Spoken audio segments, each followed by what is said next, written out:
नमस्कार, the news प्लसच्या बातमीपत्रात आपणा सर्वांचं स्वागत। सुरुवातीला धावती नजर हेडलाईन्सवर। बुधवारच्या तुलनेत गुरुवारी पुन्हा 1 अंशाची वाढ, पारा पोहोचला 43.4 अंशांवर।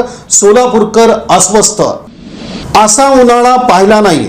उष्णतेच्या लाटेत होरपळणाऱ्या शहरवासियांच्या भावना, उन्हापासून बचावाचे हरेक प्रयत्न, तब्येत सांभाळा, डॉक्टरांचा सल्ला। रिक्षा चालकांचा महामोर्चा ठरला फेल, अत्यल्पासा प्रतिसाद, संघर्षासाठी तयार रहा, मास्तरांचं आवाहन। रस्त्यावर कुठेही वाहनं लावणं आता पडणार महागात, 2 ते 7 हजारांचा दंड, शिस्त लावण्यासाठी कठोर उपाययोजना।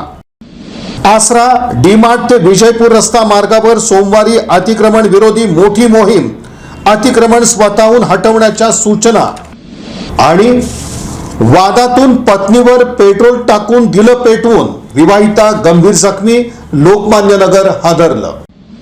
या बातमीपत्राचे प्रमुख प्रायोजक प्लॅटिनम मॉल इंद्रधनु सोलापूर। सोलापुरातील सर्वात प्रतिष्ठित इंद्रधनु सोसायटीचा नवीन भव्य कमर्शियल प्रोजेक्ट आता रेल्वे स्टेशनच्या अगदी शेजारी, शहराच्या मध्यवर्ती ठिकाणी।